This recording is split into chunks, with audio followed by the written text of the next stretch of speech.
uji kebenarannya, apakah diterima atau ditolak hipotesanya. Misalnya seperti ini, hipotesa itu muncul di eksperimental, misalnya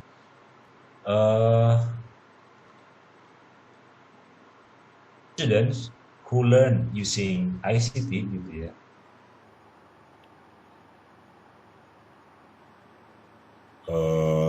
perform higher than those using conventional method. Jadi siswa yang belajar menggunakan ICT akan perform better, artinya mereka bisa memiliki kemampuan yang daripada pembelajaran yang menggunakan metode konvensional atau traditional method. Nah, itu hipotesa. Maka nanti uji hipotesanya apakah ditolak atau diterima gitu. Maka muncul null hypothesis, nanti kita akan mengenal null hypothesis atau hypothesis null. Artinya negatif. Jadi pembelajaran ICT itu tidak efektif atau pembelajaran ICT tidak memberikan dampak apapun yang signifikan terhadap perkembangan mahasiswa. Nah, itu yang null. Tapi kalau yang alternatif itu yang positifnya. Misalnya yang tadi students who learn using ICT can perform better than those of conventional method, misalnya seperti itu. Itu hypothesis. Nah, itu question. Kemudian yang kedua ada data. Data itu bentuknya macam-macam ya, bergantung kepada approach yang kita gunakan. For example, in qualitative, the data can be from interview, for example, gitu ya, interview and then questionnaire, and also document analysis, kemudian classroom observation, and then students diary gitu ya, students journal or diary, and so on and so on. Nah, data itu kita jadikan sebagai sumber untuk dipaparkan nanti di findings and hypothesis. Datanya seperti apa? Gitu ya. Misalnya kita menggunakan data, kita fokus terhadap student perception, gitu ya. Kemudian datanya berbentuk berbentuk wawancara misalnya, atau questionnaire juga bisa. Nah, seperti itu. Kemudian kalau eksperimental, datanya seperti apa bentuknya? Datanya berbentuk skor ya, skor tes. Jadi skor tes kelas itu datanya bentuknya nanti dihitung dalam menggunakan t-test bisa dibandingkan. Jadi ada dua kelompok data. Ada kelompok data sebelum eksperimen dan kelompok data setelah eksperimen. Nanti dibandingkan nilainya apakah ada perbedaan tidak. Nah, itu begitu. Mungkin sudah belajar statistik ya semester berapa dulu? Statistik sudah belajar?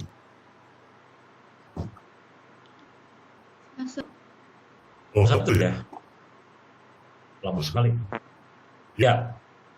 Tapi ini seperti itu ya. Mungkin masih ingat dulu ada yang disebut t-test. Pasti ingat kan t-test? Jadi t-test membandingkan dua grup means gitu ya, apakah sama atau berbeda. Nah, itu menggunakan t-test test. Kemudian yang ketiga ada analysis and interpretation. Nah, analisis ini harus relevan dengan apa yang kita dapatkan dari data. Datanya seperti apa dianalisa menggunakan relevant theories and previous research, termasuk juga interpretasi bersama.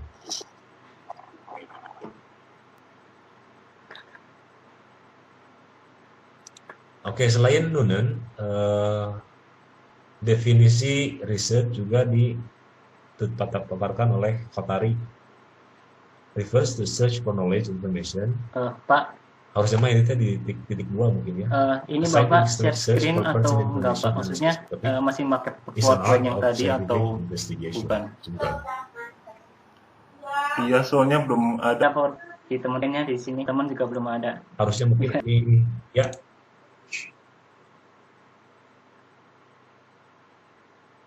Sudah, Pak. Oh, belum Masih, bisa Pak. screen ya? Oh ya, sorry. Ya. Nah, ini ada.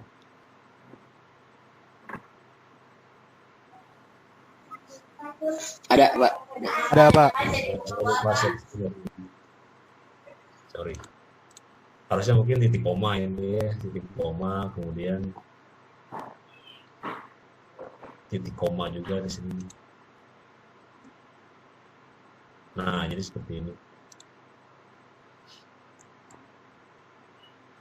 Nah, tadi kan undang sudah ya, ada question, data, analysis, and interpretation. Kemudian yang menurut saya tadi, refers to search for knowledge or information, yaitu merujuk kepada pencarian informasi atau pengetahuan, knowledge gitu ya. Kemudian scientific systematic search for present information on specific topics. Jadi pencarian sistematis secara ilmiah terhadap informasi topik-topik spesifik gitu ya. Yang berikutnya, an art of scientific investigation. Nah, itulah. Jadi investigasi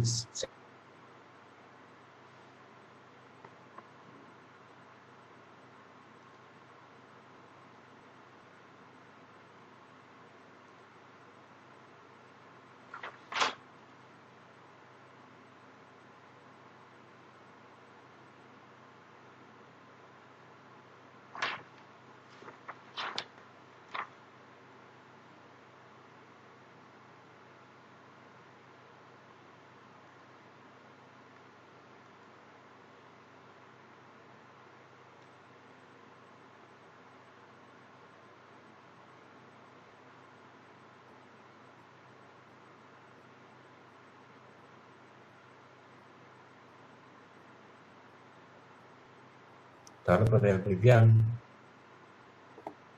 Nah, seperti yang tadi misalnya, bagaimana proses mahasiswa penggunaan ICT dalam pembelajaran bahasa Inggris?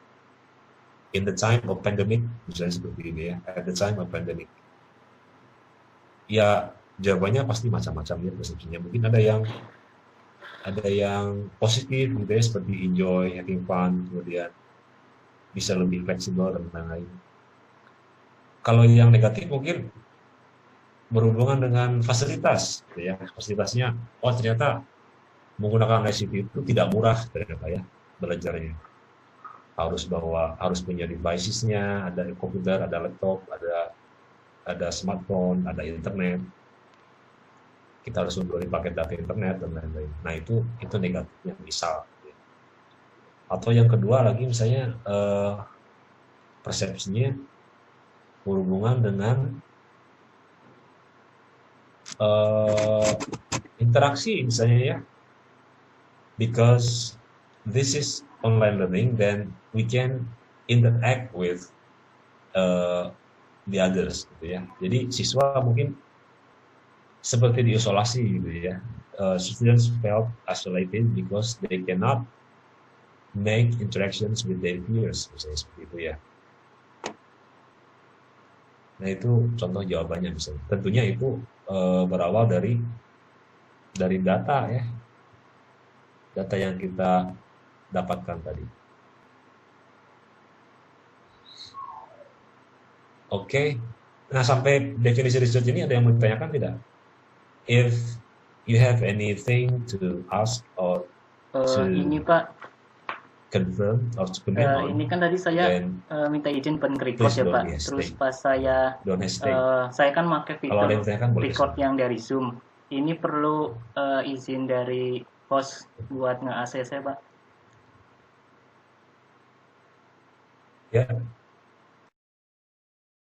Kan record yang dari Zoom. Ini perlu izin dari host buat nge-ACC Pak. Ya. Izin menjawab. Oke, ya, silakan. Nama saya Dava. Menurut Dava, kalau untuk daily search of information itu mencari informasi yang mungkin belum kita ketahui. Kalau untuk research sendiri itu menjawab pertanyaan-pertanyaan untuk menyelesaikan suatu masalah. Oke, ya. Biasanya dari informasi yang udah ada secara saintifik dan objektif, sir.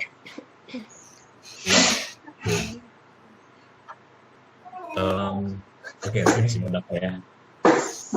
Nah, mungkin nanti tadi barusan disebutin kalau intinya kalau research itu jadi ada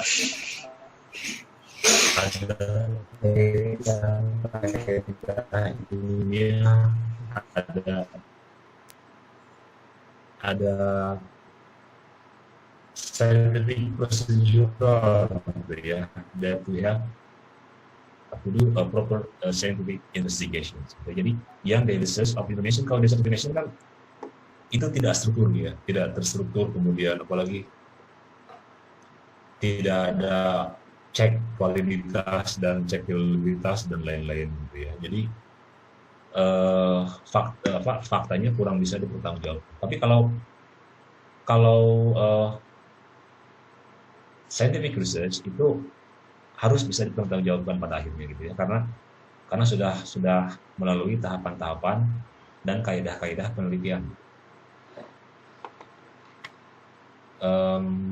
Dan biasanya kalau yang saintifik itu dilakukan oleh seorang yang memiliki latar belakang pendidikan tertentu dan relevan dengan apa yang dia research gitu ya. Jadi kita sebagai bagian dari komunitas pengajar bahasa Inggris gitu ya, atau EFL community, then we are officially itu ya allowed to do a research in the topic at hand gitu ya. Jadi kita sebagai bagian bahasa Inggris ya bisa meneliti topik-topik atau isu-isu di pengajaran bahasa Inggris sendiri, EFL ya. Dan juga tidak mungkin menganalisa atau mempelajari atau meneliti misalnya isu-isu yang di bidang atau di luar teknik atau di kesehatan kan tidak mungkin gitu ya. We are not capable of doing that. Oke. Berikutnya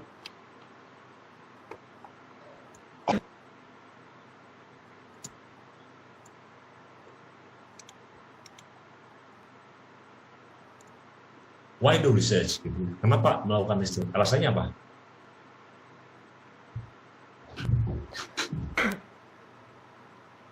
Kira-kira alasan why do we have to do research? Coba kalau dilihat dari perspektif pengajar bahasa Inggris lah, ya, karena kita kan di bahasa Inggris. Kira-kira alasan kita melakukan penelitian apa tuh?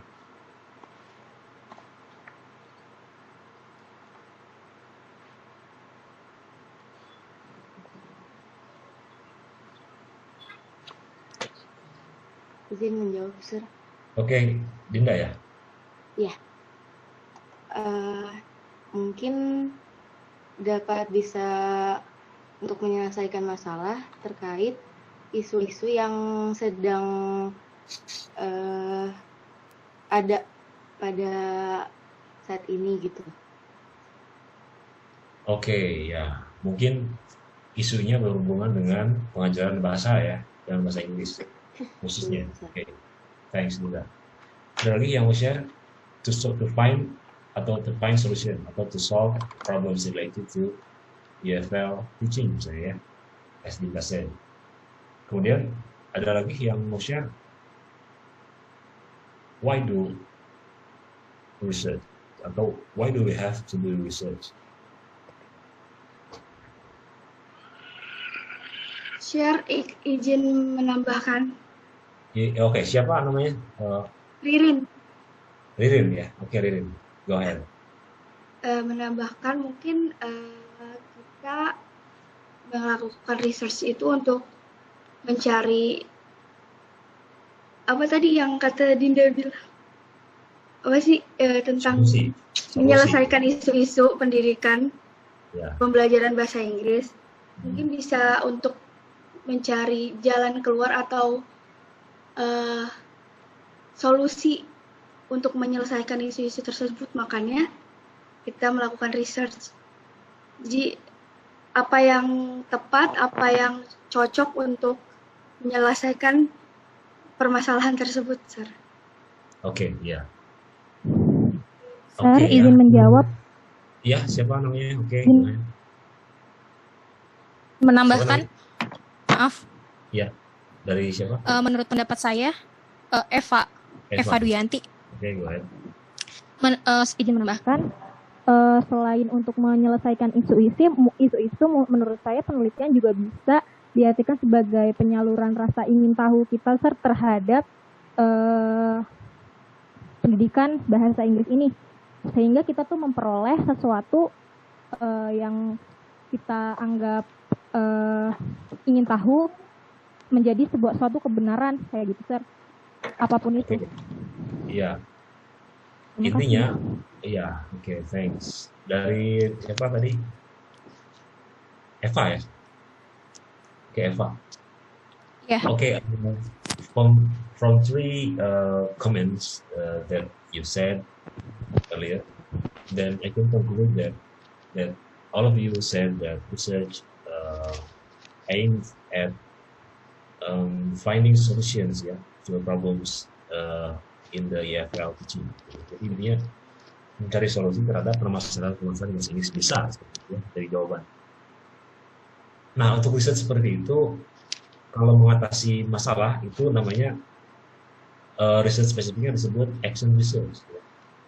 Mungkin kalau yang orang tuanya tahu, kalau yang orang tuanya guru sudah sering melakukan action research, di mana action research itu bertujuan untuk mengimprove situasi. Action research is aimed at improving the situation in a specific context and situation, gitu ya. Jadi misalnya di satu sekolah tertentu kita mendapati siswanya susah belajar, kesulitan mengajar dalam memahami teks, gitu ya. Jadi reading comprehension-nya itu rendah misalnya. Nah, maka kita akan mencari jalan keluar terhadap masalah itu. Nah, makanya disebut action research. Tapi juga ada juga kita misalnya mau mencari tahu, mau menguji teori, gitu ya. Apakah betul misalnya ICT itu berpengaruh terhadap kemampuan hasil belajar siswa misalnya? Nah, maka desain research yang cocok yaitu eksperimental, gitu ya. Jadi kita mengeksperimenkan satu metode, kemudian dilihat hasilnya apakah berpengaruh atau tidak.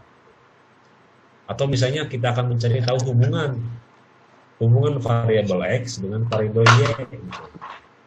Nah, misalnya hubungan antara kemampuan antara IPK misalnya dengan tahun kelulusan misalnya. Ada korelasi tidak misalnya? IPK-nya, apakah semakin IPK gede, semakin IPK besar, itu berkorelasi dengan cepat lulus misalnya, seperti itu, atau sebaliknya. Nah, maka kita menggunakan desain research atau desain penelitiannya korelasi misalnya seperti itu ya. Apakah ada hubungan antara nomor sepatu dan IPK misalnya, walaupun tidak logis ya. It's not logical, it's illogical. Tapi mungkin aja ya, nomor sepatu dengan IPK. Itu hubungannya korelasi sebutnya. Apakah korelasinya negatif atau positif? Oke. Nah, yang pertama itu objectives. Why the research? Jadi, ya research supaya memberikan hasil yang objektif, ya. Dapat dipertanggungjawabkan gitu. Jadi tidak subjektif, tidak melalui asumsi pribadi. Bahwa asumsi siswa terhadap ICT itu memang positif gitu ya. Emang hasilnya ada, datanya ada gitu ya. Dapat dipertanggungjawabkan. Apakah ICT itu berpengaruh terhadap student performance? Ya itu objektif, ada hasilnya, ada tesnya ada gitu ya. Ada eksperimental, ada tesnya. Hasil melalui tes ada juga itu objektif. Berbeda kalau kita cuma bilang misalnya, menurut saya, I think, misalnya ya, the ICT can help students to perform better in learning English. That's just personal assumptions and cannot be reliable, gitu ya. Jadi tidak dapat dipertanggungjawabkan. Kemudian yang kedua, search for problems or solution. Nah ini seperti yang tadi dibicarakan oleh Ginda, oleh Ririn, oleh Eva ya, oleh Dava juga. Jadi beberapa desain penelitian memang dirancang untuk to find problems over solution. Gitu ya. Jadi mencari solusi atas permasalahan yang dihadapi gitu.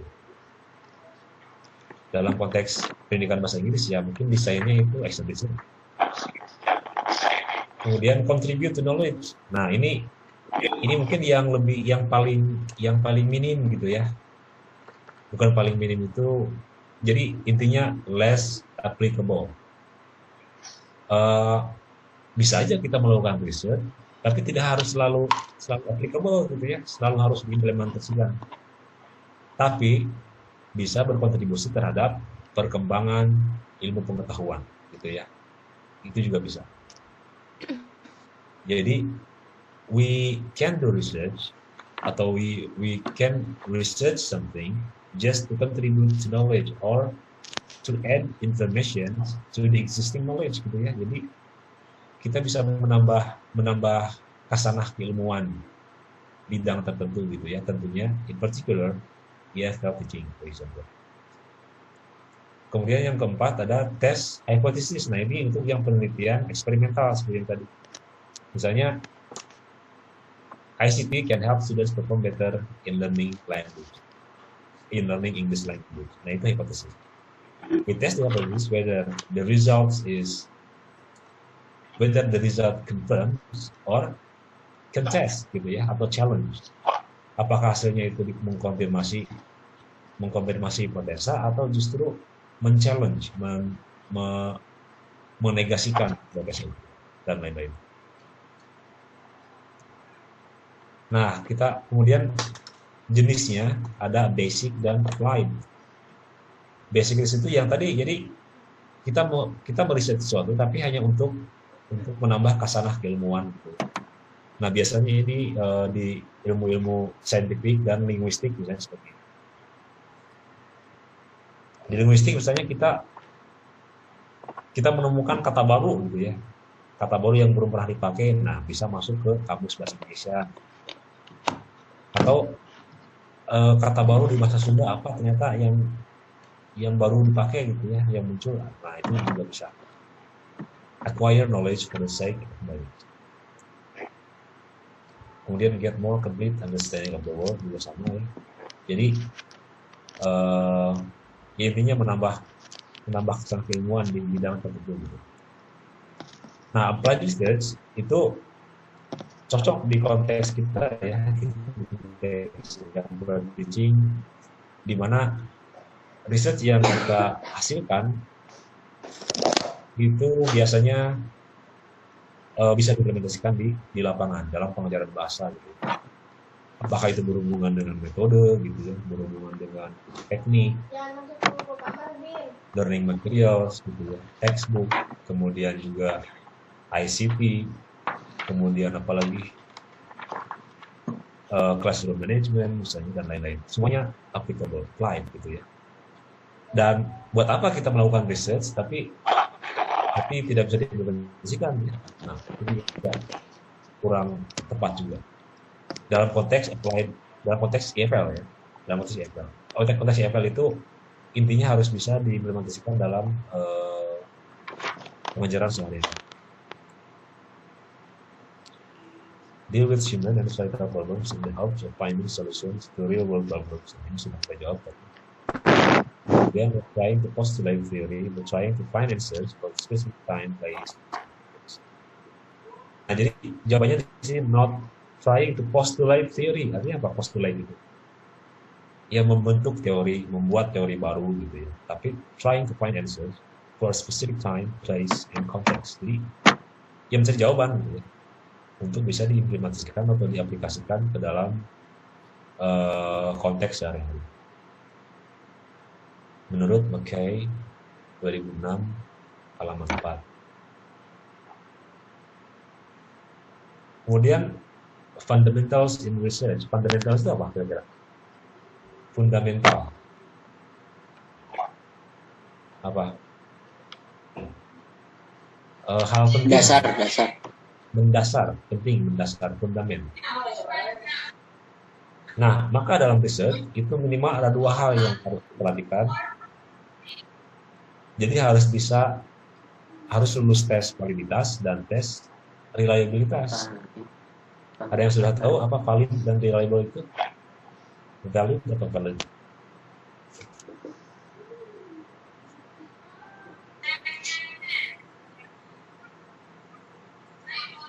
Terbukti, valid. Valid terbukti. Oke, ada lagi pembuktian apa? Valid.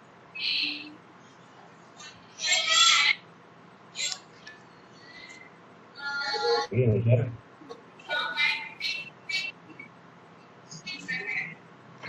Valid itu bukan apa namanya, kita melempar sesuatu ke sungai terus valid. Sindonis mungkin Sindonis knows that, but I'm not sure if you're not Sindonis. Jadi bukan valid kita melempar sesuatu ke sungai terus valid. Apa itu validity? Valid itu sesuai ya, relevan gitu. Jadi apa yang kita research itu sesuai dengan apa yang kita research sesuai dengan apa yang kita dapatkan setelah riset itu. Jadi valid. Nah ini ya. Success of measuring what was planned, strength of conclusion. Nah jadi success of measuring what was planned. Jadi apa yang kita rencanakan itu berhasil gitu ya, dapat kita temukan di akhirnya. Itu valid. Jadi intinya hasil yang kita dapatkan itu relevan dengan tujuan penelitian kita di awal, itu valid. Atau dalam konteks lain misalnya valid itu mata kuliah research ya berisi mata kuliah atau berisi pembahasan tentang semua tentang research gitu ya. Tidak yang lainnya, itu valid. Jadi ada relevansi gitu. Alat ukur. Nah kalau reliable apa? Reliable.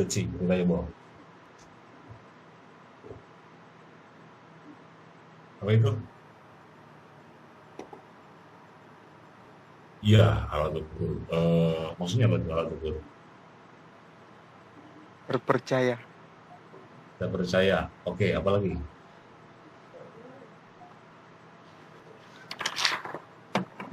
Jadi ada apa namanya? Reliability itu istiqomah. Apa istiqomah itu?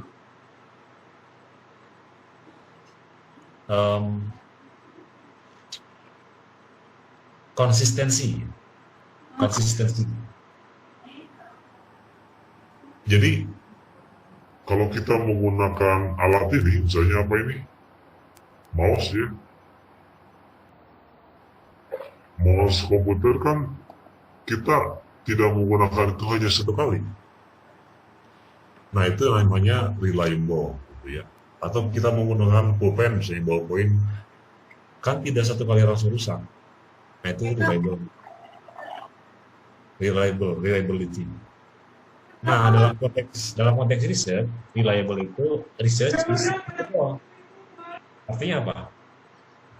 Riset yang kita lakukan ketika diulangi oleh orang lain atau kita ulangi sendiri di waktu mendatang itu hasilnya relatif sama. Nah itu reliable ya. Artinya gimana? Ya konstruk teori di riset itu maupun teori maupun hasilnya itu berarti betul ya. Jadi can test against the time gitu ya. Jadi kapanpun diujikan, kapanpun dilakukan itu hasilnya sama. Atau relatively the same, gitu maksudnya. Relatively similar. Nah, itu reliable. Jadi misalnya ketika kita melakukan riset tentang student perceptions on using ICT, maka hasilnya itu kebanyakan mayoritas menjawab positif responnya atau persepsinya, maka beberapa tahun kemudian di waktu mendatang atau orang lain melakukan hal yang sama di waktu mendatang, maka hasilnya relatively similar atau the same, gitu ya. Nah, itu reliable artinya. Nah, ada tambahan dari Noonan bahwa fundamental research itu harus juga public, ya, publish. In other words, your research is not just stored in the dark side of your hard drive. Jadi tidak hanya disimpan aja udah di komputer, di laptop gitu ya. Tapi dipublish di mana tempatnya? Di jurnal. It can be online and offline. Tapi sekarang kebanyakan yang online. Nah, dipublikasikan gitu ya. Diseminasikan di seminar. Nah, itu to make public. Itu menurut Noonan 2005. Oke, sampai sini ya. Ada yang ditanyakan? Kalau ada silakan.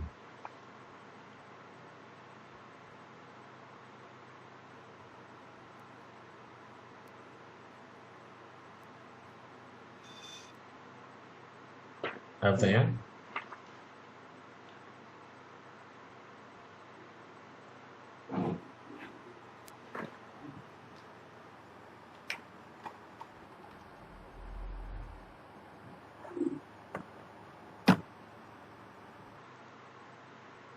Kalau Tidak, kita lanjut aja ya.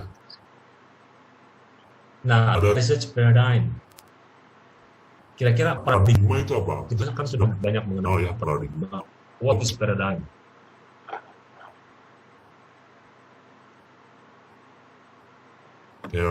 Paradigma. Apa itu?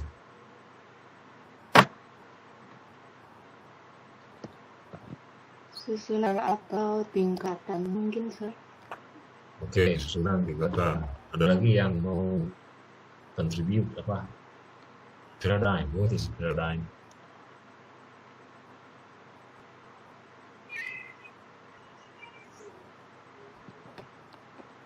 Apa itu? Paradigma itu misalnya seperti ini ya. Di paradigma kita itu misalnya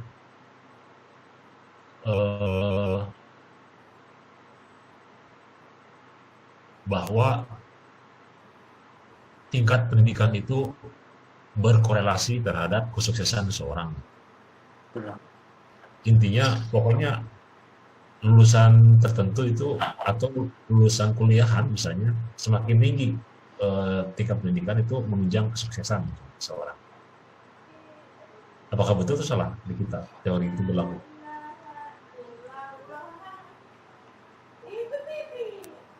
Berlaku ya. Jadi berlaku. Oke. Atau misalnya peran laki-laki itu terlihat lebih dominan daripada peran perempuan, misal. Berlaku tidak di culture kita? Secara general. Ya. Berlaku kan? Nah, itu paradigm. Itu paradigma. Pemahaman, beliefs gitu ya, kepercayaan kita. Padahal kan belum tentu benar juga kan sekarang gitu ya. Ada aja misalnya orang yang tidak sekolah tapi suksesnya ya sukses aja, sukses kalau udah waktunya sukses. Bagaimanapun caranya misalnya. Atau misalnya sekarang peran perempuan kan makin banyak juga di posisi-posisi yang strategis misalnya. Nah, itu kan paradigma, itu set of beliefs nah, istilahnya. Nah, set of basic beliefs itu kan. Nah, dalam riset paradigma kita itu ada 3. Yang dominan ada positivism, constructivism, dan critical theory. Apa itu positivism, constructivism, dan critical theory? Ada yang mau share? Silakan.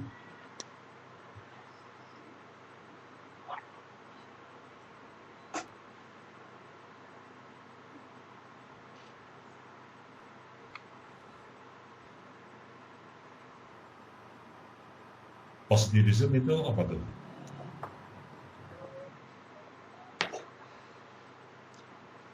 Jadi positivism itu seperti ini. Nah, ini positivism. Kita baca. Assumption that we can test our hypothesis about the nature of the world through a process of carefully constructed experimentation or measurement. Nah, jadi positivism itu berdasarkan asumsi gitu ya, yang bisa diuji. Asumsi yang bisa diuji melalui hipotesa gitu ya, positivism itu tentang how the world works, atau the nature of the world gitu ya, melalui serangkaian eksperimentasi. Nah, itu positivism, cara berpikir positivism seperti itu. Jadi semuanya itu harus diuji coba gitu. Nah, mungkin positivism atau positivism itu berlaku di bidang-bidang scientific, di sains gitu ya. Misalnya di farmasi, kan farmasi kalau melakukan obat ada uji coba gitu ya. Ada sampel, ada banyak yang dicobakan gitu. Berapa yang dicobakan, tingkat keberhasilannya seperti apa. Nah, itu positivism. Di bahasa Inggris, pengajaran bahasa Inggris ya, teaching juga berlaku juga positivism. Misalnya ada yang menerapkan metode tertentu gitu. Metode misalnya extensive reading untuk meningkatkan misalnya kemampuan membaca siswa, extensive reading. Nah, itu juga nanti gurunya itu melakukan eksperimen menggunakan metode extensive reading, kemudian dites di awal sebelum eksperimen berapa hasilnya gitu ya, dapat skornya. Nah, kemudian eksperimen melakukan treatment, setelah treatment di akhir dites lagi, dites ulang. Nah, kemudian dibandingkan skornya antara pre-test dan post-test, hasilnya seperti apa. Nah, itu cara berpikir positivism atau positivism seperti itu. Jadi semuanya harus melalui serangkaian eksperimen dan tes. Nah, yang kedua ada constructivism. Jadi kalau constructivism itu kebalikannya dari positivism. Jadi ibarat dua kutub yang saling membelakangi gitu ya, saling bertolak belakang. Jadi rejected the objectification of knowledge and sought instead to understand through locally situated investigation, participant social perception of reality. Artinya mencoba memahami fenomena sosial itu dari apa? Dari investigasi lokal gitu ya. Apa adanya yang terjadi di lapangan seperti apa gitu. Kalau kita kembali dalam konteks misalnya pengajaran, kita misalnya kalau eksperimen kan ada yang tadi disebutin ya. Tapi kalau constructivism mungkin mereka lebih memilih ke persepsi siswa langsung, secara langsung misalnya ya. Alih-alih dites gitu ya melalui serangkaian tes, mungkin dia wawancara. Bagaimana pendapat kalian tentang penggunaan ICT? Menyenangkan tidak, misalnya membantu belajar tidak, dan lain-lain. Nah, itu pola berpikir constructivism seperti itu. Gitu ya, jadi tidak melalui testing the hypothesis. Nah, itu constructivism. Jadi constructivism itu dengan kata lain lebih ke kualitatif. Kalau positivism ke kuantitatif. Ingat, kuantitatif itu berhubungan dengan numbers, gitu ya. Jadi positivism in qualitatively related to numbers, and constructivism in the form of qualitative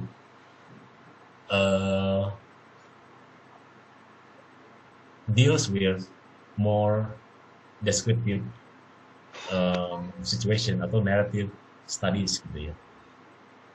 Itu constructive. Yang ketiga ada critical theory, demanded an analysis of participant perspectives based on the recognition that these reflective power synergies produced by social and historical forces. Nah, ini juga critical theory juga sama ya. Jadi ada participant perspective Tapi kalau critical theory ini dilatar belakangi oleh kesenjangan power gitu ya, kesenjangan kekuasaan.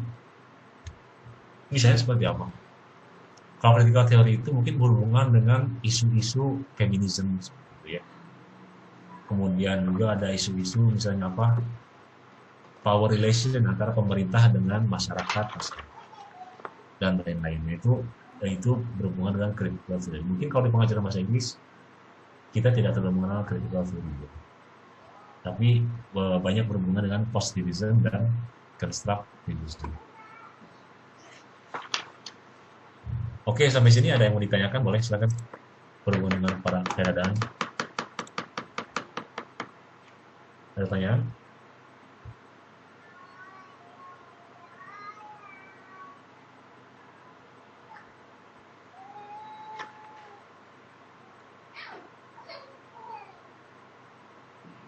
Kalau tidak, kita lanjut saja ya.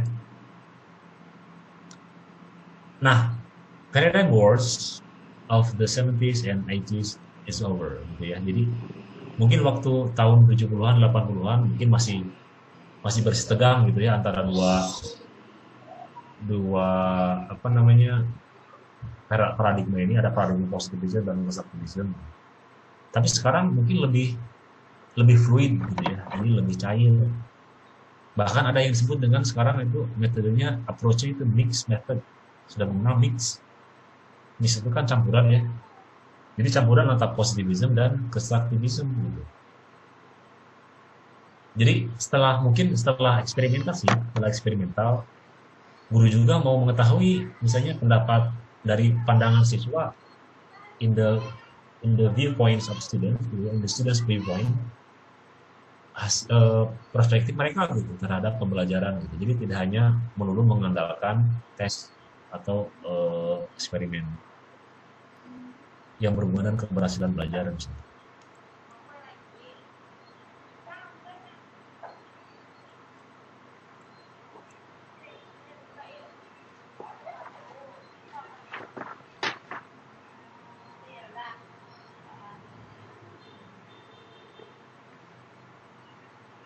Nah, dalam pembelajaran bahasa Inggris ini ada dua lah gitu ya, yang sudah banyak digunakan, itu ada empirical research dan description. Empirical research itu yang apa namanya, yang berhubungan dengan eksperimental gitu ya. Kalau deskriptif kan tadi yang kualitatif. Nah, di bahasa Inggris kita banyak aspek yang bisa diteliti. Dari gurunya bisa, kemudian siswanya juga bisa, dari siapa lagi? Dari stakeholders sekolah, dari textbook, teaching materials, kemudian apa lagi? Dari aspek kebahasaan gitu ya, linguistiknya, dari aspek apalagi facilities, learning facilities, atau sosial budaya dan lain-lain. Nah, semua aspek itu bisa kita riset, kita jadikan bahan penelitian atau topik penelitian. Nah, misalnya ada language policy gitu ya. Policy apa, ada yang tahu policy?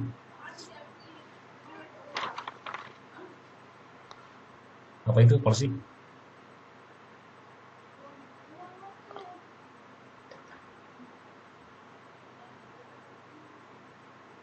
Kebijakan, Pak. Iya, kebijakan ya. Biasanya policy yang paling santer apa ini kita di dalam konteks pendidikan bahasa Inggris yang bisa kita riset? Ada yang tahu kira-kira apa isunya? Language policy kita ini. Misalnya penghapusan bahasa Inggris di tingkat TK dan sekolah dasar misalnya. Apakah masih ada belum, atau masih ada atau sudah tidak ada bahasa Inggris di tingkat TK?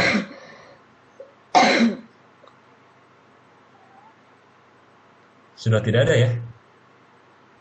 Bahasa Inggris sudah dihapuskan. Bahkan ada, tapi ada, meskipun ada yang memasukkannya sebagai muatan lokal, tapi intinya bahasa Inggris sudah tidak diajarkan di sekolah dasar. Nah, itu kan kebijakan ya. Nah, kita bisa teliti itu kebijakan itu gitu ya. Misalnya dari pihak orang tua, misalnya dari siswa, bagaimana pendapat mereka atau perspektif mereka tentang kebijakan ini, gitu ya. Ternyata mungkin ya setelah diteliti hasilnya ternyata banyak juga yang meminta bahasa Inggris tetap diajarkan di sekolah SD dan TK, kan mungkin seperti itu ya. Karena banyak juga ternyata yang anak-anaknya dileskan bahasa Inggrisnya tetap gitu ya, walaupun tidak diajarkan secara formal di sekolah, tapi mereka tetap memasukkan anaknya untuk belajar tambahan di luar. Itu lebih policy gitu ya, tentang kebijakan. Atau misalnya sekarang kebijakan berhubungan dengan kurikulum 13 misalnya. Kita mau mengetahui sejauh mana efektivitasnya gitu ya. Kendalanya apa gitu ya. Kemudian misalnya teacher development-nya seperti apa gitu ya. Kemudian dari siswanya seperti apa dan lain-lain, itu juga banyak masih bisa kita eksplor gitu ya. Nah, yang kedua silabus kurikulum. Nah, ini juga salah satu bidang yang banyak di research di pendidikan bahasa Inggris gitu ya. Kalau silabus misalnya berhubungan dengan misal ya dengan tingkat kognitif level dari indikator pembelajaran misalnya. Sejauh mana misalnya penggunaan C1, C2, C3 gitu ya oleh guru.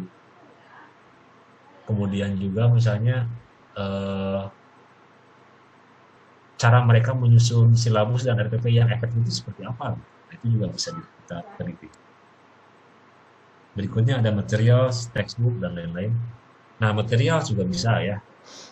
Material ini juga menjadi salah satu topik yang banyak diteliti di pendidikan bahasa Inggris. Misalnya seperti ini. Misalnya dalam konteks gurunya misalnya. Bagaimana guru mengembangkan materi pengajar atau bahan ajar bahasa Inggris gitu ya, yang sesuai dengan kaidah kurikulum 13 gitu. Kita lihat kesesuaian seperti apa. Kita juga bisa. Atau juga misalnya kalau textbook, kita bisa melihat sisi culture gitu. Jadi sejauh mana lokal culture itu dimasukkan ke dalam textbook dan lain-lain. Atau juga kita bisa meneliti misalnya aspek pragmatik di teks gitu ya, atau di percakapannya seperti apa. Nah, kita juga bisa meneliti. Nah, kelebihannya meneliti material dan textbook itu kita tidak perlu repot-repot keluar, misalnya harus mencari data keluar gitu ya. Kan kita cukup punya buku saja sama material. Kita bisa minta ke gurunya. Nah, itu lebih time saving dan affordable ya. Nah, ICT juga bisa banyak yang digunakan teknologi. Kita bisa mengukur efektivitasnya seperti apa gitu ya, sejauh mana ICT bisa membantu siswa belajar bahasa Inggris misalnya. Atau juga persepsi siswanya seperti apa gitu. Atau juga dari aspek modalitasnya, ini kan menggunakan teknologi gitu ya. Kira-kira seperti apa penggunaan aspek visual gitu ya? Apa ada yang ini yang disebut sekarang sebagai visual grammar. Nah, jadi kita bisa menganalisa image gitu ya, gambar visual ada sekarang. Kemudian dari metodologi, metodologi banyak lah gitu ya. Kita maksudnya mengukur efektivitas metodologi tertentu misalnya ya, apakah itu extensive reading misalnya, ataukah misalnya apalagi think fair share seperti itu ya. Kemudian ada juga metode misalnya apalagi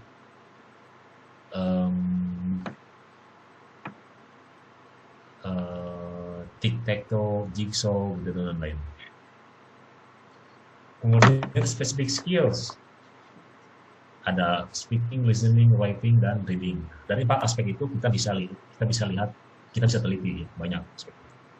Kemudian teaching of grammar, vocabulary, dan lain-lain. Language for speech purposes, misalnya gimana pembelajaran bahasa Inggris untuk nursing ya, untuk medicine, untuk engineering, kemudian untuk misalnya banking dan lain-lain, for economic studies. Ada juga culture, budaya seperti apa gitu ya. Seperti tadi misalnya, bagaimana misalnya pengaruh budaya luar terhadap budaya Indonesia gitu ya, dalam konteks pengajaran bahasa Inggris. Motivasi affective factors juga bisa ya. Bagaimana motivasi siswa dalam menggunakan metode tertentu gitu ya, atau affective factorsnya dan lain. Nah, dari bidang-bidang yang saya sebutkan tadi, mungkin ada tambahan yang bisa disebutkan di sini. Boleh, kira-kira apa yang belum masuk?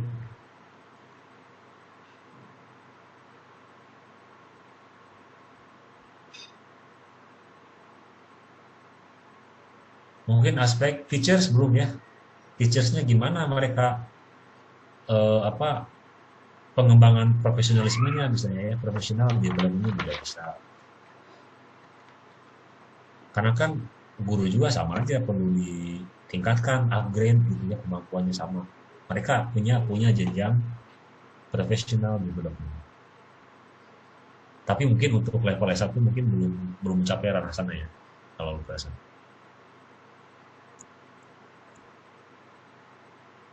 Nah, overall metodologi yang kita gunakan nanti itu ada yang kuantitatif, approach-nya ada kuantitatif dan kualitatif, kemudian mixed method research.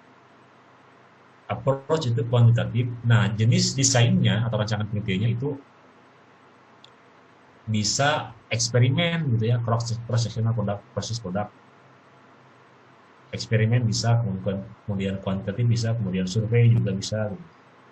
Kemudian kualitatif itu rancangannya bisa etnografi, action research, case study dan lain-lain. Nah, kita akan bahas nanti lebih lanjut. Kalau mixed method itu kombinasi antara kuantitatif dan kualitatif, itu mix.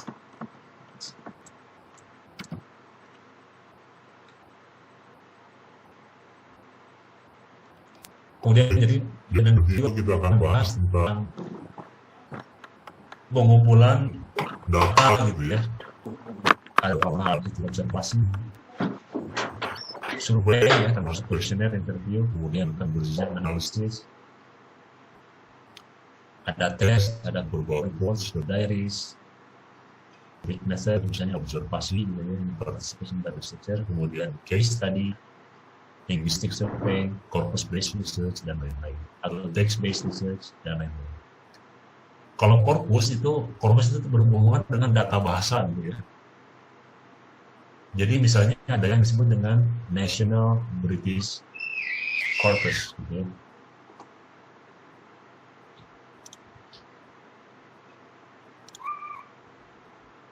Nah, jadi corpus itu data bahasa dikumpulkan dari berbagai sumber bahasa gitu ya. Apakah dari bahasa lisan maupun bahasa tulisan. Itu dikumpulkan dalam satu database disebut corpus linguistik. Dan isinya berupa data bahasa otentik gitu ya, yang benar-benar orang gunakan dalam komunikasi. Jadi tidak pre-design, seperti di textbook kan itu pre-design.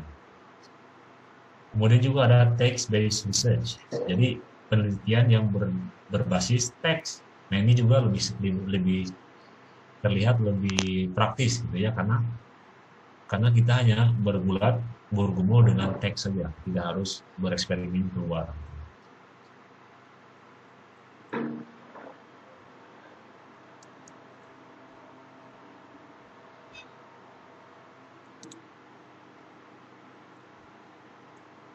Kemudian research who, siapa aja yang terlibat research? Nah, ada researcher,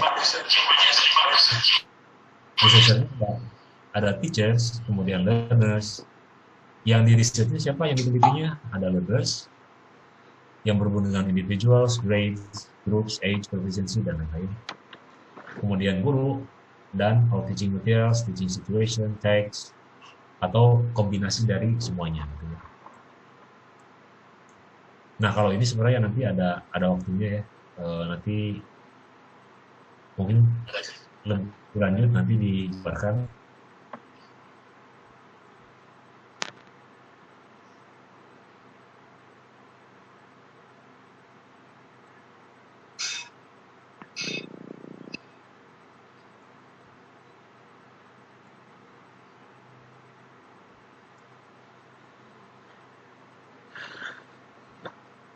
Nah ini tahapan-tahapan penelitian gitu ya. Jadi yang pertama menentukan topik, kita baca literaturnya,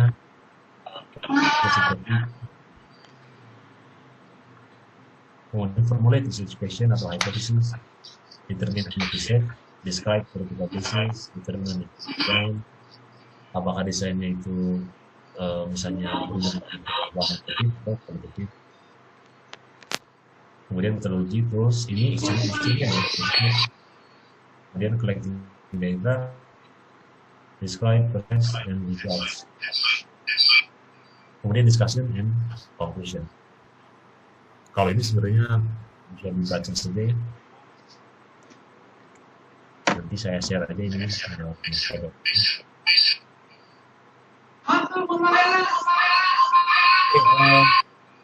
Sampai sini ada yang mau ditanyakan? Kalau yang tidak bertanya, lebih baik di mute gitu ya. Ini apa namanya?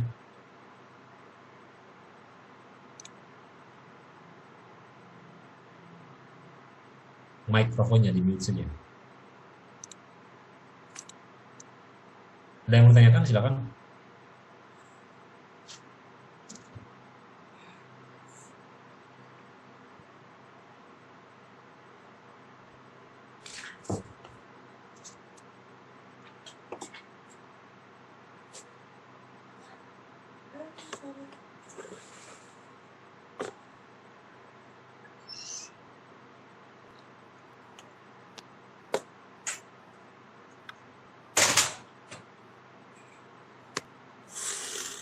Modonya belum muncul, Pak.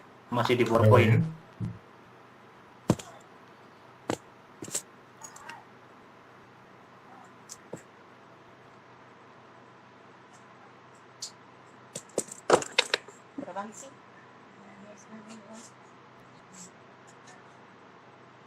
Sudah, Pak. Sekarang